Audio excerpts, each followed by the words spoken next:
네, 자, 안녕하세요. 유대칠입니다. 자, 오늘 저는 중세 철학을 이제 여러분들하고 나누려고 하는 사람이고요. 이제 정말로 공부도 중세 철학을 공부한다고 생각합니다. 그렇기 때문에 오늘 여러분들과 할 것도 중세 철학이고, 저도 중세 철학을 하는 사람이고, 근데 중세 철학이라고 하는 것도 이렇게 보면 그 오해가 많은 것 같아요. 우리가 중세 철학이라고 해서 궁금해가지고 서점을 찾거나, 뭐 도서관을 가거나, 아니면 뭐 강의실을 가거나 그래서 이렇게 중세 철학을 들으면 거의 듣는 여러 오해 중에 하나가 중세 신학과 중세 철학의 경계는 대체 무엇인가, 그리고 요즘 의미에서 우리가 지금 뭐 드레즈라던가 현대 철학자들이 많잖아요. 그러면 현대 철학자들의 의미에서 중세 철학은 과연 철학일 수 있는가, 그러면은 그런 것들에 대해서 고민하고 살아가는 사람입니다. 그리고 저는 개인적으로 제 답은 중세 철학도 엄연히 그 방법, 그걸 그대로 지금 우리에게 가지고 와서 이게 진리라고 말할 수는 없지만 거기서 얻어진 방법으로는 지금 우리가 와도 지금 이 시대 우리에게도 충분히 가치 있는 이야기가 될 것이다 라고 생각하고 있고요. 그런 이야기들을 좀 나누고 싶어 합니다. 나누고 싶습니다. 그걸 연구하는 사람이고요. 예. 자, 그럼 우리가 간단하게 제가 오늘 할 이야기들을 하면, 오늘은 그 이븐 시나와 이븐 루시드를 중심으로 중세 철학에 대해서 이야기를 한번 해보겠습니다. 그 제가 바라보는 중세 철학이라는 것을 이해하기 위해서는 기본적으로 여러분들 이 신성한 모독자라는 책에는 그 내용은 좀 적게 있지만 사실 이걸 알면 좀 좋은 게 있다면 그게 뭐냐 하면 중세인들이 갖고 있는 불안이라는 개념이에요. 불안, 두려움이라는 개념이 있어요. 그게 뭐냐면은 여러분들 중세에 성당이 있어요. 성당, 고딕 성당 이렇게 있죠. 그럼 유럽에 가면 이렇게 고딕 성당을 가는데, 고딕 성당이 입구가 이쪽에 있으면 이쪽에 요 제대가 있고 하면은 이 문이 서쪽으로 들어가서 동쪽으로 들어가는 형태를 취하고 있어요. 서쪽으로 들어가서 동쪽으로 향하는. 그리고 서쪽, 그러니까 서쪽으로 들어가는 입구 위에는 우리 흔히 보면 고딕 성당 보면 괴물 같은 것이 있거나 아니면은 12사도가 있어도 굉장히 무서운 표정으로 이렇게 경직된 채로 이렇게 서 있어요. 이렇게 뭔가 우리 이제 이렇게 해서 가만히 서가지고 보고 있는 듯한 느낌. 뭔가 그 다음에 지옥을 표현한 것도 있어요. 어느 성당 보면 요 위에 지옥도 같은 게. 그 왜 그러냐 이렇게 생각해 보면, 걔들 이 중세 사람들은 질서라고 하는 거, 합리라고 하는 걸 굉장히 중시하게요. 그러면은 이 성당 외부에는 어떻게 보면은 불합리의 공간인 거예요. 그래서 이 합리 공간으로 들어가고 있어요. 합리의 공간. 만약에 신앙적에서 로고스가 없는 공간이 있으면 이 로고스의 공간으로 들어가려고 해요. 그러면은 여기서 우리가 흡사 절에 들어가면 사대천왕 이래갖고 무서운 표정으로 있잖아요. 그것처럼 경계 지어주는 걸 상징화 시켜놨어요. 그래서 이렇게 굉장히 무서운 표정으로 괴수들이 있어요. 우리 사람들이 보면 그 성경에 등장하는 괴수도 아니고 이렇게 뭐, 그리고 우리가 알고 있는 사도라든가 이러면은 조금 다정하게 조합을 할 수도 있을 것 같은데 굉장히 근엄한 모습으로 경계하고 있어요. 그리고 이렇게 들어갑니다. 들어가면은 동쪽 편에 보면은 성체가 묻혀 있죠. 성체가 묻혀 있어요. 그러면은 요 형태들을 요렇게 그대로 생각해 보면요, 성당 안이 그 당시에 교회 종교 신앙을 갖고 있는 사람들 입장에서는 성당 안은 안전한 곳이에요. 여기는 신앙적으로 그 안에 들어가면 내가 마음의 평안을 누릴 수 있는 곳이고 쉴 수 있는 곳이고, 그럼 요 밖으로 나가면은 아니에요. 근데 이거를 조금 더 국가적인 행정적 차원에서 조금 넓게 또 다르게 생각해보면 장원과 성의 개념으로 생각할 수 있어요. 장원과 성. 그러면은 장원하고 성의 외부는 성당의 외부처럼 여기는 불합리의 공간이에요. 여기는 무질서의 공간이에요. 그래서 여러분들 중세에 등장해서 근대를 거치면서 나왔던 설화들 보면 독특한 존재들은 전부 다 성 밖에 있어요. 예를 들어서 여러분들 가령 하나 백설공주가 성 밖에 추방되죠. 쫓겨나죠. 성 밖에 놔두죠. 그런데 성 밖이라는 거는 우리가 생각하면 무슨 뭐 별것 아니고 그냥 위치에 지나지 않지만, 중세인들에게는 동시를 살아가지만 정신적 세계는 두 가지 존재의 공간이 있어요. 하나는 합리, 질서의 공간이라면 또 다른 것은 비합리와 무질서의 공간이에요. 비합리와 무질서의 공간에는 공포의 공간이고 두려움의 공간이에요. 그러면은 여기에 가게 된다라는 것은 굉장히 두려운 거예요. 그 왜 질서가 없다라는 것은 내가 어떤 행동을 했을 때 그 다음 어떤 일이 일어날지도 모르잖아요. 그죠? 내가 이해할 수 있는 공간이 아니라는 거예요. 이해의 외부에 있는 거죠. 그러니까 요렇게 지금 성밖에 추방된다. 거의 중세에 다 화형시키고는, 화형은 사실 중세에 몇 건 아니랍니다. 문헌적으로 남아있는 거. 이단화가 있으면 가장 큰 것 중에서 심리적인 벌은 영구 격리는 성 밖으로 보내버리는 거예요. 그럼 성 밖이 된다라는 거, 우리가 생각하면 지금 현대인에게는 그게 없죠. 합리의 공간, 불합리의 공간이 없죠. 예를 들어서 대구에서 제가 서울로 온다 하고 중간에 불합리의 공간에 가서 두려워하거나 이런 거 없잖아요. 근데 중세인들은 안 그런 거예요. 성 밖이라는 것은 공포의 공간인 거예요. 공포의 공간. 그러니까 여러분들 중세에도 그리스도교 문화잖아요, 다. 그런데 그리스도교는 사실 귀신이 없죠. 죽으면 천국을 가든 지옥을 가든 거지. 여기 떠도는 귀신이 막 돌아다니고 하면 되잖아요. 그런데 중세에도 귀신이 나오는 설화들이 있거든요. 그럼 중세에 귀신이 나오는 설화, 그래서 유럽이나 이런 데 가면 중세 귀신에 대해서 연구하는 것도 있어요. 우리도 왜 이렇게 무속 같은 거 연구하는 종교학이 있잖아요. 근데 그 귀신이 등장하는 거는 성 안에 등장할 수가 없어요. 왜? 이성의 공간, 합리의 공간이에요. 성 밖에 항상 등장해요. 그러니까 여러분들 우리가 그냥 중세의 배경으로 해가지고 영화나 만화 같은 거 보면 성 밖으로 가면 나무가 막 귀신처럼 그려져 있고 거기에 귀신이 등장하죠. 그럼 성 밖이라고 하는 거. 제일 유명한 중세 때 독자인 게 늑대인간 같은 거. 늑대인간 같은 존재는 성 안에 있을 수가 없어요. 합리의 공간 안에 늑대인간은 존재하지 않아요. 성 밖에 있어요. 그러니까 성이라고, 그 사람 중세인들에게는 우리 현대인에게 없는 공간에 대한 이해가 두 가지가 있는 거예요. 공간에. 그러니까 내가 이성적으로 사고하는 공간과 내가 그러니까 어떤 질서를 갖고, 위계를 갖고 있는 공간과 위계의 외부, 질서 외부의 공간이 있는 거예요. 여러분들, 자, 로마 제국이 있었어요. 로마 제국이 흐물흐물 무너지죠. 무너지면서 여러분들 로마 제국과 중세와 가장 큰 차이점 중에 하나가, 로마 제국에는 내가 그거 노비로 태어나면 한번더 노비죠. 내가 계약을 하지 않잖아요. 주인하고 같이 해가지고 주인한테 내가 당신한테 노비가 되겠습니다라고 쓰지 않잖아요. 근데 여러분들 중세에 오면은 사실 농노라고 하는 것은 그 몰락한 로마 제국의 자유민이 자기가 혼란 속에 살잖아요. 제국이라는 질서가 무너지는 곳에서 갑자기 무질서의 공간에 살아요. 그리고 그 로마 제국이 무너지는 건 자기는 정착민의 생활하다가 갑자기 유목민이 와가지고 굉장히 큰 공포를 경험하거든요. 그건 아우구스티누스나 암브로시오나 이런 문헌에 보면은 그 당시에 공포를 이해할 수가 있어요. 그럼 이 사람들이 자발적으로 어떤 질서에 편입하려고 그래요. 그럼 그렇게 혼란스러운 공간에서 가장 안정적인 곳은 땅을 갖고 있는 사람이죠. 그럼 지주 세력이죠. 지주 세력. 그럼 지주에게 가서 자기는 스스로 계약을 하는 거예요. 농노가 되는 거예요. 농노가. 그게 차라리 그 장원 밖에 무질서의 공간에 사는 것보다 질서의 공간 속에서 내가 농노가 되는 게 더 편해요. 여러분들 중세에 그 신분제 사회를 보면 그림이 있거든요. 중세의 그림, 신분 그림 외부에 있는 존재들이 있어요. 그러니까 농노 중에서도 뭐 더 힘든 일하고 이렇게, 예를 들어 여러분들 우리 옛날 세계사 보면은 그 아주 높은 그 장원님의 영주가 있으면 영주 밑에 뭐가 있고 이래갖고 뭐 이래 삼각형에서 이래 배운 거 있잖아요. 그런데 그것 외부에 있는 존재가 있어요. 이거 외부에 있는 존재.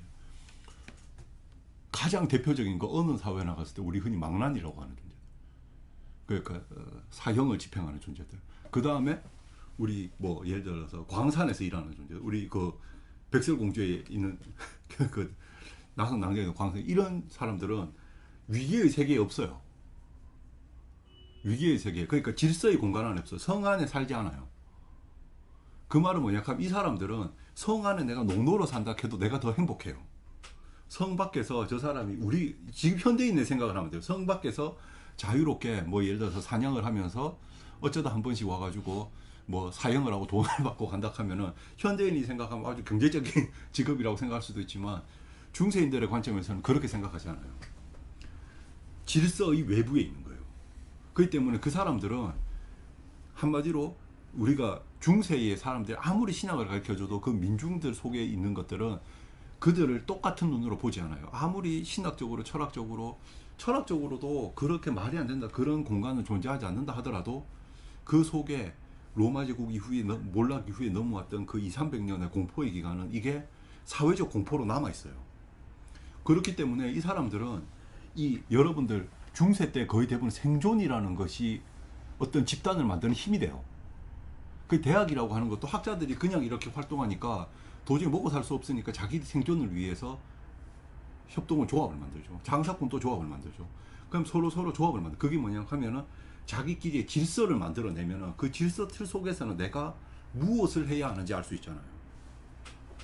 그 무질서 속의 자유라는 것은 그 사람들에게 오히려 공포예요. 그냥 질서 없는 곳에서 그냥 너 툭 떨어져 가지고 산에서 그냥 살아라 라고 말하면 우리가 지금 생각하는 사람은 야 그건 뭐 하고 싶은 대로 마음대로 하고 살면 되겠냐라고 하지만 실제로 안 그렇다라는 거예요. 그 중세인들에게는 뭐든지 그럼 질서에 편입시키려고 해요. 무엇을 하든지 그게 이성화시키고 질서화시키고 질서의 외부에 있으면 두려워해요. 여러분 우리가 마녀들이 그 당시에 이렇게 라틴어 문헌을 보면요, 마녀들이 뭔가 우리 여러분들 마녀들이 뭐 이렇게 뭐 영화 같은 데 보면 뭐 안에 끓는 거 안에 뭐 욕해서 뭐 만들잖아요. 근데 우리는 생각하면은 소대변이라고 하는 것이 더럽고 그냥 몸에서 노폐물처럼 생각할 수 있잖아요. 그런데 우리 신체도 엄밀하게 내 정신이 아니면은 신체도 내 정신의 외부에 있죠. 내가 내 영혼이라고 생각하니까 내 육체도 내가 컨트롤할 수 없는 두려움의 대상이에요. 그러니까 무슨 말인지 아시겠어요? 성 안에 우리라고 하는 사회가 형성되면 이 안에 질서가 있잖아요. 근데 내 개인으로 봤을 때는 내 영혼이 아니면은 내 신체도 내 뜻대로 못하는 거예요. 그러니까 내 신체라고 하는 것은 굉장히 공포의 대상이에요. 내 신체도. 그래서 흑사병 같은 거 사실 우리가 지금 생각하는 거다는 거예요. 흑사병이라고 하는 것도 뭐요? 원인도 알 수 없는 병으로 유럽 인구의 3분의 1이 죽어버렸어요. 지금 우리가 그런 병은 없죠. 3분의 1이라고 하는 건 엄청난 숫자가 죽어나가는 거잖아요. 근데 그러면은 뭐예요? 신체라고 하는 것도 공포예요. 내 마음대로 못해. 이해도 안 돼요. 무질서 속에 있어요. 그죠? 그 다음에 그런 인간들이 모여 있어요. 나도 내 자신이 지금, 그러니까 예를 들어서 육체의 욕망대로만 살아가면 내가 알 수 없는 행동들을 막 할 수도 있어요. 뭐 성적인 욕망에 의해서 움직여질 수도 있고, 그럼 사람끼리 다투게 될 수도 있고, 그러면 그렇지 않기 위해서는 내가 내 영혼을 딱 잡고 있어야 돼요. 근데 그것도 힘들어요. 그래서 그런 인간들이 또 모여가지고 우리라고 사회를 만들고 그 사회 속에서 규율을 만들고, 그러니까 이 사람들이 황제가 되거나 교황이 서거나 하면 법을 세워가지고 질서를 세우는 작업들을 하거든요. 질서를 세우고 그 안에서 한마디로 성과 장원 안에서 살려고 그러는 거예요. 요 안에서. 그러면은 내 신체도 두렵고 성밖도 두렵고 성당 밖도 두려운 거예요. 그러니까 항상 뭐 있어요? 내 안에 외부에 대한 두려움을 가지고 있어요. 그럼 두려움과 불합리와 무질서의 존재는 둘로 나눠져요. 그럼 뭐냐? 하나는 경멸의 대상이에요. 경멸과 두려움의 대상이에요. 왜냐하면 얘 변 같은 게 나왔어요. 그 마녀가 그 변의 힘에 의해 가지고 변을 일에 넣어 가지고 이상한 물건 만든 거예요. 왜냐하면 그 변이라고 하는 것도 내 신체 바깥으로 나와버린 존재예요. 한마디로 성의 외부에 있는 존재처럼 우리가 생각하는 것처럼 변을 그렇게 생각하지 않아요. 그것도 뭔가 신비한 힘을 가진 존재라고 생각합니다. 내 몸 밖으로 나와버린. 그러니까 그 사람들이 생각하는 세계관과 지금 우리가 생각하는 세계관은 너무나 많이 다른 거예요. 그 성 밖으로 갔다라는 것은 경멸의 존재가 된다라는 거예요. 그러니까 너무나 타당하게 경멸해도, 예를 들어서 지금 우리가 뭐 우리는 사형을 집행을 실질적으로 안 하고 있지만 실제로 사형을 집행한다 해서 그 교도관을 인권을 막 무시하거나 하면 안 되잖아요. 그런데 그 사람들은 이 성 밖에 존재하는 존재는 그냥 저건 어차피 구원이 안 돼요. 그 사람들은 이 질서의 외부 존재예요. 그게 경멸의 대상이에요. 경멸하는 또 다른 것은, 경멸한다는 것은 내가 그렇게 돼서는 안 되기 때문에 두려움의 대상이기도 해요.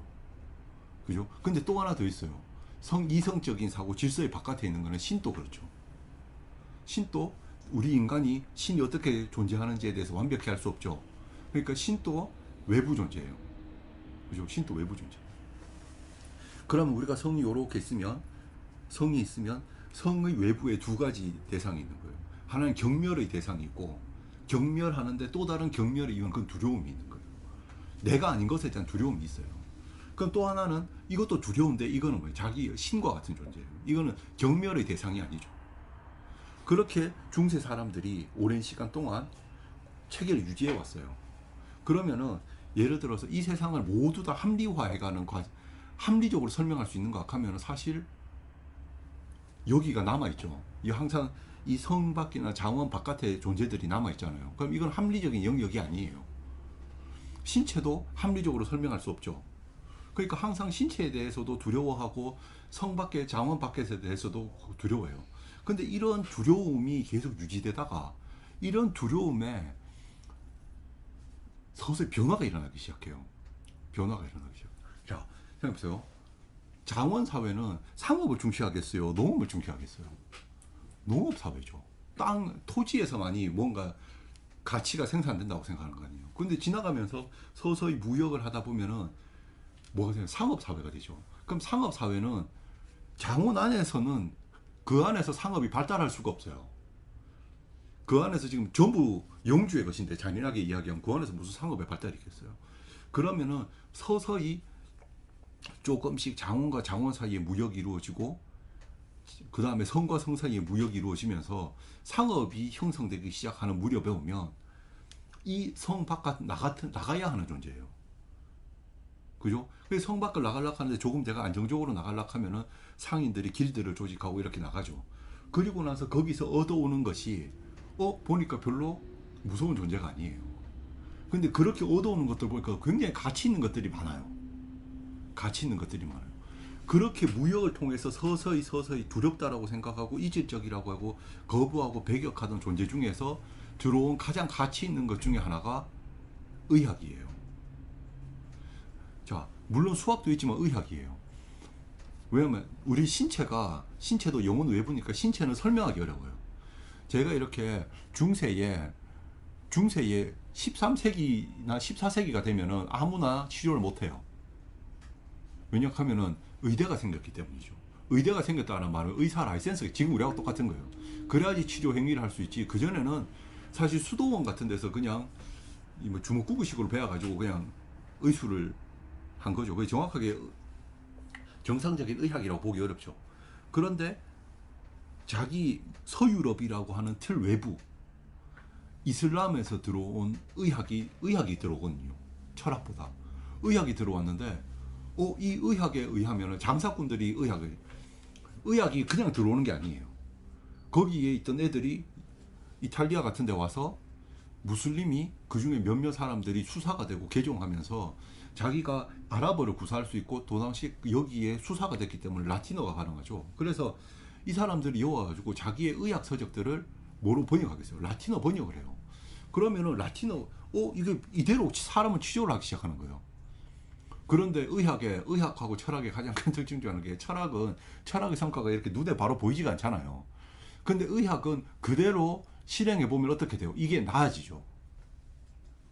고쳐지잖아요. 병이 치유가 되잖아요. 그러니까 병이 고쳐지는 거예요. 병이. 그러니까 11세기, 12세기부터 의학이 유입되면서 그럼 여러분 생각해보세요. 그럼 이탈리아에서 위치상 이렇게 해서 무역을 많이 하다 보니까 영국이나 프랑스보다 이슬람을 많이 만나게 되겠죠. 무역을 해야 되니까. 그죠? 여기 사람들은 폐쇄적인 장원제의 사회를 고수했다면 그게 신학이 달라요. 대학도 달라요. 파리 대학은 신학부가 대학의 중심에 서 있어요. 근데 이탈리아는 우리 생각과 다르게 대학 안에 신학부가 없는 곳이 많아요. 왜냐면은 자유로운 토론을 위해서 신부가 되고 싶으면 신학원에 가서 해야 돼요. 그 여기는 없어요. 그럼 뭐냐 하면 여기서 자기가 이슬람 철학을 대학 안에서 연구한다 해서 자기보다 행정적으로 위의 사람이 연구하는 교수 나를 컨트롤할 수가 없어요. 하지마 라고 말을 못해요. 근데 파리대학은 달라요. 파리대학은 총장부터 시작해서 다 신학부에서 관할하고 있는 상황이기 때문에 만약에 인문학부 철학과 교수가 내가 이슬람 철학을 연구하면 하지마 라고 할 수 있는 거예요. 하지마. 그게 13세기 그 일이 계속 반복되거든요. 옥스퍼드나 파리에서는 계속 하지 마라 그런 거예요. 근데 여기서는 신학부가 없어요. 대학 안에. 그러면 행정적으로 누가 나에게 제재할 수가 없어요. 그러면 여기서는 연구가 활발해지겠죠. 여기서는 막 그거로 단죄하고 이단이라고 하는데 오히려 교황이 바로 옆에 사는 여기 이 동네에서는 안 돼요. 왜? 그리고 서서히 여러분들 대학이라고 하는 것이 상업가들이 돈을 대면서 유지가 되다 보니까 오히려 파리 대학에서는요 법학대학을 해도 실제로 교회법이에요. 근데 이탈리아의 법학부는 교회법도 있지만 뭐 있어요? 우리가 흔히 보는 지금 우리가 보는 로스쿨 같은 형태를 갖고 있어요. 왜? 상업적이다 보니까 지금 교회법으로 싸울 게 아니죠. 지금 누가 더 정의롭고 공정하냐 이거 재판하는 사람을 해야지 그 인재가 필요하잖아요. 이탈리아에서는. 그러니까 그런 사람이 등장하니까 법학이 발전하죠. 그죠? 그리고 그러려고 하다 보면은 경제학도 발전하고 그 모든 것들이 상업 중심으로 발전되기 때문이거든요. 그러면은 상업하다 보면은 그런 게 진짜 그렇게 우연히 가게 됐는데 거기에 정착하는 사람이 생기게 되고 그러다 보면 뭐가 되는 거예요? 번역을 하게 되고 의학이 번역돼서 그대로 고쳐보니까 사람이 고쳐져요. 그럼 12세기 때부터 이슬람을 보는 시선이 달라져요. 그런데 그 이븐 루시드 같은 사람이나 이븐 시나 같은 사람의 철학이 이탈리아에 들어가면서 어떤 충격을 주냐면은 신 또 두려움의 대상이 아니에요. 이성의 사유 안에 들어와요. 그러니까 그전에는 신은 무지의 대상, 그러니까 모르는 거잖아요. 알 수 없는 존재예요. 우리가 신에 대해서는 수많은 유비라고 그러거든. 그러니까 빗대어서 이야기하지 진짜 신에 대한 서술은 안 된다고 본 거예요. 근데 우리가 생각하는 지금 이슬람하고 다르게 사람들이 많이 선입견 갖고 있는. 근데 그 당시에 이븐 루시드나 이븐 시나 같은 사람은 그 시대에도 물론 이단아로서 다른 무슬림들의 핍박을 받았지만 그 사람들은 신에 대해서도 사변을 하기 시작하는 거예요. 사변의 대상이 돼요. 사변의 대상이. 그러면서 철학하면서 내가 신에 대해서 끊임없이 궁리하고 질문 던지는 것이 신앙하는 사람으로서 나에게 의무와 같은 것이다 하면서 이분 신앙은 계속 자기 일을 합니다. 근데 이런 것들이 이탈리아에 딱 들어가서 유입이 돼서 이탈리아에 많은 영향을 줘요. 그러면 이탈리아 사람들에게는 서서히 뭐가 없어지겠어요? 두려움이라는 개념이 사라져요. 성 밖에 나갔는데 성 밖에는 나와 장사하는 동료가 있어요. 그 사람 나와 종교가 다를 수도 있어요. 그죠? 그래서 이탈리아의 그 당시에 12세기, 13, 14세기에는 심지어 라틴어로 쓰지 않는 철학자가 등장하기 시작해요. 라틴어를 쓰지 않아요. 그리고 종교가 이런 거 있죠. 뭐 가톨릭 성당 다니다가 저 같은 유대인 뭐 이슬람 있다가 다시 오고 뭐 이런 형태. 지금 우리도 왜 여러 종교가 이래 있는 것처럼 여기가 혼재된 사회를 형성해요. 장사하기 위해서 유입되고 거기서 그러니까 이 의학이 눈에 보이는 성과, 성 외부에서 나와 들어온 것이 상업적으로도 자신에게 기회로 다가왔고 또 하나는 의학과 같은 걸 보니까 이게 가치 있는 거예요. 그리고 의학이라고 하는 것이 내 몸을 설명하기 시작해요. 합리적으로. 또 하나 신을 설명하기 시작해요. 그러면서 의학이 들어오면서 이슬람 사회가 갖고 있는 합리성에 대해서 굉장히 감탄하기 시작해요. 그러면 중세 이탈리아에 있는 신학부 교수들이 정말 웃기게 아리스토텔레스와 논리학 같은 것들을 강의하기 시작해요. 논리학 같은 것도. 왜? 의학이라고 하는 것이 아주 비논리적인 학문이 아니죠. 사람의 인과성, 이런 약을 주면 이런 결과가 난다라고 하는 굉장히 인과성의 원리에 따라 움직이기 때문에 그 당시 학문들은 전부 다 논리학에 근거를 두거든요. 그러면 그때 보면은 중세기 이탈리아 같은 데서는 실제로 막 윤리학이나 뭐 그 논리학 같은 것들도 의학부에서 연구하기 시작하는 거예요. 그러면 서서히 이탈리아만 봤을 때는 뭐에 놀라기 시작하겠어요? 의학에 대한 놀라움, 눈에 보이는 놀라움이 이 사람들이 갖고 있는 학문에 대한 신뢰성을 갖게 되죠. 저렇게 하니까 고쳐지더라 이거예요. 그러니까 이게 자연스럽게 이 사람들이 갖고 있는 사변에 대한 연구로 가기 시작해요. 보이지 않는 것에, 보이는 것에 대한 성과물이 자연스럽게 보이지 않는 이 사람들의 성과물로 옮겨가기 시작해요. 그게 수학이나 천문학이나 이런 식으로. 그래갖고 서서히가 아니고 굉장히, 지금 우리는 인터넷 시대니까 굉장히 빠르게 오죠. 지금 미국에서 무슨 논문을 썼다 하면 그 다음날 내가 다운받아서 볼 수 있단 말이에요. 근데 그 당시로 봤을 때는 굉장히 스피드한 거예요. 알베르투스 마뉴스라는 철학자가 있거든요. 토마스 아퀴나스 선생. 근데 이 사람은 자기 생애 초반부에는 아비첸나가 번역되지 않았다 하는데 후반부에는 달라져요. 뭐 아리스토텔레스에 대한 새로운 번역도 많아지고 이슬람 철학도 새로 유입되고 한 그 사람의 삶 동안에 이슬람 철학이 대략 서유럽으로 아주 많이 유입이 돼요. 유입이 돼요. 근데 이거를 무덤으로 물리칠 수가 없는 거예요. 왜? 의학 같은 데서는 그들이 갖고 있는 합리성을 부인할 수가 없는 거예요. 성과를 내고 있는 거예요. 성과를. 지금 우리가 갖고 있는 의학의 무슨 외과다 내과다 이러하는 것들부터 시작해서 그거 알코올이라는 거 있죠. 알코올. 이것도 다 알아보잖아요. 그죠? 그렇게 그때 물밀듯이 들어오기 시작하는 거예요. 그런데 바로 그때 엄청나게 들어왔던 게 뭐냐면 두 사람의 철학자이면서 의사인 사람. 그게 아비체 노아브. 이분 신하고 이분 루시드인 거예요. 그 이 두 사람은 근데 서로 또 의학에 철학적으로도 둘은 다른데 의학적으로도 달라요. 병의 설명에 관한 과정이나 둘이 달라요. 그래서 여러분들 르네상스나 그 근대 의학까지 이렇게 보면은 서양에서는 이분 신하와 이분 루시드의 파로 나눠져서 이렇게 있어요. 그 정도로 아주 강한 영향을 줘요. 그럼 의학으로만 영향을 주느냐? 아니죠. 이들이 갖고 있는 의학이라고 하는 것은 이들 두 사람이 갖고 있는 자연학에 근거했고, 자연학이라고 하는 것은 이들 두 사람이 갖고 있던 형이상학에 근거해 있거든요. 그러니까 사람들이 연구하면 어떻게 되는 거예요? 이 사람들의 철학을 연구하지 않을 수 없게 되는 거예요. 그죠? 철학을 연구하게 되는 거예요. 그리고 13세기에 서구의 13세기라고 하는 공간을 보면 이들을 두고 그 당시 신학하던 사람들이 놀라는 거예요. 뿌리칠 수 없는 존재예요. 그러니까 의학적으로 봤을 때 굉장히 큰 성과를 내고 있고 현실적으로 아주 강력한 합리성을 가지고 있어요. 그런데 이 사람들은 자, 여러분들 신학을 하는 사람들은 신학을 한단 말이에요. 신학을 하는 사람 입장에서는 신을 이성의 틀 속에 엮는다라는 것이 중세인들에게는 굉장히 거부감 드는 일인 거예요. 토마스 아퀴나스는 신에 대해서 유비적으로 표현하거든요. 유비적이라는 말은 결국 안다는 말이에요, 모른다는 말이에요. 모르는 거죠. 우리가 신은 선하다고 말했을 때 그 선하다라고 하는 말이 내가 지금 지나가는 철수 보고 선하다고 하는 말하고는 아예 급이다는 말이잖아요. 그죠? 그러니까 신이 지구에 온가지 뭐 이런 예를 들어 대재앙이 일어나고 이런 와중에서도 우리는 신에 대해서 선하다라고 말하잖아요. 그러면 신을 선하다고 하는 것과 인간을 두고 우리가 선하다고 하는 것은 아예 서로 다르다 이거예요. 그러니까 유비라고 하는 표현은 여러분들 유비라고 하는 것은 일반적인 사람은 신을 알 수 없다라는 장치예요.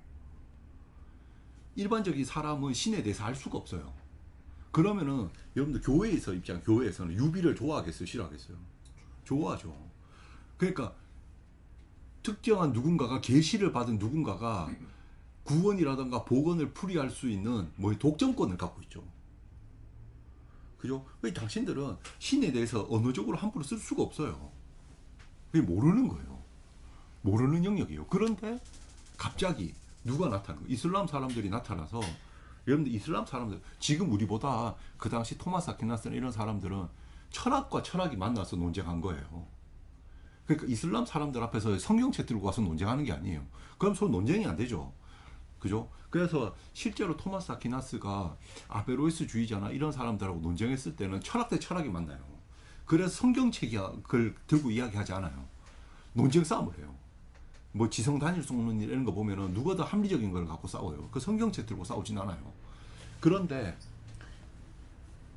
그때 뭐냐 하면 이렇게 모든 거를 이슬람 애들이 들어와서 보니까 모든 걸 합리적으로 설명해 버리는 거예요. 그러면은 자 생각해 보세요. 성 외부가 두려움으로 남아 있지 않아요. 성 외부가. 그러니까 천한 사람이 없다 하는 건 기본이겠죠. 그죠? 그러니까 천한 사람이 없는 거예요. 그 장사를 해도 별로 안 쳐내요. 영주나 똑같아요. 그냥 인간이에요. 사회가 만들어낸 장치밖에 안 돼요. 그리고 신도 인간이 사고하는 존재. 근데 우리 사고 안에서 영역이 들어갈 수 있어요. 신에 대해서 인간이 사고할 수 있어요.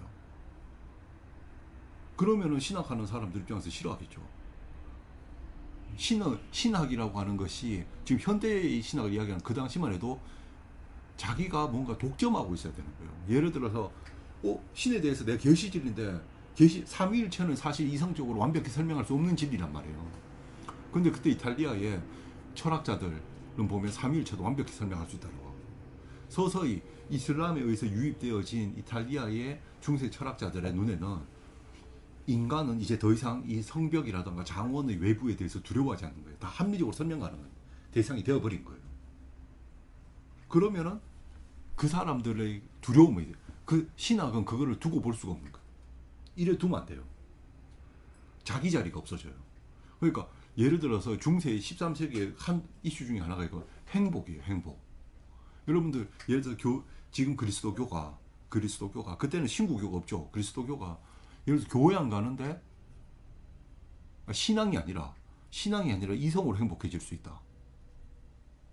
그럼 여러분들 철학자에게 이성으로 행복해질 수 있습니까? 그럼 이 철학자 이성으로 행복해질 수 있다고 말하겠죠. 철학하는 사람에게 찾아가가지고 이성으로는 행복이 안 되고 신앙으로 행복해져야 됩니다라고 하면은 그 철학이 아니잖아요. 아리스토텔레스나 플라톤이나 이런 사람들인데 찾아가가지고 만약에 그 사람을 다시 부활시켜가지고 물어보면은 그 사람은 성경책을 본 적도 없고 아예 우리가 알고 있는 그런 형태의 종교를 모르죠. 뭐 유대교도 아니고 뭐 이슬람도 아니고 그렇잖아요. 그럼 그 사람에게 물어보면 니코마코스 윤리학이나 이런 것처럼 우리가 철저하게 내 자신에 대해서 이성적으로 판단하고 고민하는 가운데 행복이 이루어진다라고 보는 거예요. 그게 철학적 행복, 인간의 이성적 자발성으로 행복해질 수 있느냐. 그럼 철학자는 긍정하겠죠. 그 긍정이 신학자에게는 도전이에요. 그러니까 신학자에게는 완전한 행복이라고 하는 건 예를 들어서 구원 이런 거잖아요. 그런데 그래 그러면은 다시 묻겠죠. 너는 인간이 인간의 힘으로 이성으로 완벽한 행복을 이룰 수 있다고 믿느냐 라고 했는데 철학적으로는 그렇다. 철학적으로 그렇다 이거예요. 철학이라는 학문에서 이야기하자면 그건 긍정되어야 된다. 그럼 이것은 어떻게 되겠어요? 1270년 단죄의 대상이 되는 거예요. 그건 이성적으로 행복해진다 하면 안 되는 거예요. 그 행복은 누가 독점하는 거예요? 교회가 독점하는 거예요. 그럼 그럼 교회 안 다녀도 행복해질 수 있냐라고 극단적인 질문을 던졌을 때 우리가 인간이 신의 모상이기 때문에 우리가 끊임없이 이성적으로 사고에 나가면 가능할 것이다 라고 말하면 교회 입장에서는 그럼 우리가 왜 있지 이래야 될 거 아니에요. 그러니까 그거를 뿌리치 흔드는 가장 큰 이슈를 이제 소재를 제공해 줬던 게 이슬람 철학의 유입인 거예요. 그러니까 이 사람들이 그럼 이슬람 철학의 유입으로 이슬람 중세 서유럽을 흔들었던 이 두 사람 자신도 사실 이슬람 사회에서 이단으로 있었어요. 그 이슬람 사회에서도 사실 종교를 믿는 사람들이 이렇게 이성의 자발성을 너무나 의존 많이 해버리면 사실은 왜 믿지 이렇게 생각할 거 아니에요. 그럼 정말 치열하게 고민하면서 착하게 살지 뭐 라고 생각할 수 있잖아요. 근데 그들도 그 사회에서 이단이었는 거예요. 근데 13세기에 유럽에 들어왔을 때 유럽에서는 유입이 됐어요. 그 신학부에서는 끊임없이 몇 차례에 걸쳐서 금지령을 내려요. 저거 공부하지 마라. 그런데 금지하려고 하면 이럴 수 있잖아요. 아리스토텔레스를 해석하는 사람으로 들어오거든요. 그럼 야 아리스토텔레스를 아예 보지 마 이래 말해야 되잖아요. 근데 그럴 수는 없어요. 왜? 실질적으로 자연학과 의학에서는 성과를 내고 있거든요. 그러니까 사람이 지금 막 죽어가고 있는데 거기다 대놓고 다 보지 마라 하면은 의학을 금지시켜 보고 그럴 수는 없잖아요. 그러니까 선별적으로 금지시켜요. 그 예를 들어서 뭐 형이상학 몇 권은 읽지 마라. 뭐 이런 식이에요. 왜? 전면적인 금지가 안 되는 거예요. 현실적으로 그들이 갖고 있는 눈에 보이는 결실을 무시할 수가 없는 거예요. 우리도 예를 들어서 극단적인 종교를 민다면 이런 거예요. 어떤 사람이 기적을 민다해가지고 병원 치료를 하나도 거부하고 오직 뭐 예를 들어서 어떤 종교에 의해서 내가 고쳐지겠다라고 하면 그걸 보고 우리 뭐 정상적이라고 그럴 수는 없잖아요. 그러니까 그 사람들 그 시대의 성직자들도 자기 딴의 양심적으로 봤을 때 이건 필요한 거죠. 고쳐야 되는 거예요. 이건 필요한 거예요. 물리 지금 눈에 보이는 성과에 대해서 무시하지 않는 거예요. 하지만 신과 관련된 것들에 대해서는 금지를 시켜요. 신에 대해서는 말하지 마라. 신에 대해서는. 그죠? 신에 대해서는 말하지 마라. 철학으로 신에 대해서 말하지 마라. 그리고 구원에 대해서 말하면 안 된다 이거예요. 그런데 이게 대학가에 점점 퍼져갑니다. 여러분도 지금도 그렇잖아요. 젊은 학생들은 항상 무언가 새로운 것이 오면 더 궁금하고 더 공부하고 싶고 이렇잖아요. 그런데 그 당시에 대학 안에 있던 사람들은 그게 얼마나 큰 센세이션하게 들어오겠어요. 막 들어오니까 이거 너무 공부하고 싶고 이럴 거 아니에요. 그러니까 대학에서는 그 위에 사람들 끊임없이 단죄하고 금지합니다. 못하게 해요. 그럼 여러분들 못하게 한다고 없어지겠어요? 안 없어지죠. 쓱 스며들기 시작하죠. 눈에 보이는 금지가 이루어졌다 하더라도 내면으로 스며들기 시작하죠. 그래서 사실 둔스코투스나 이런 사람들도 13세기로 넘어가 있는 사람이지만 그 속에 아비첸나가 흐르고 있어요. 그러니까 부정할 수 없는 거예요. 워낙 강력한 영향을 준 거예요. 그다음 의학이나 여기서 의학은 금지되지 않을 때 의학 같은 경우는 근대까지 쭉 영향이 이어집니다. 막을 수가 없는 거예요. 막을 수가 없는 거예요. 그럼 그 철학이 유입이 됐어요. 유입이 돼서 그 사람들 왜 당황했냐 하면은 이런 거예요. 여러분들 신은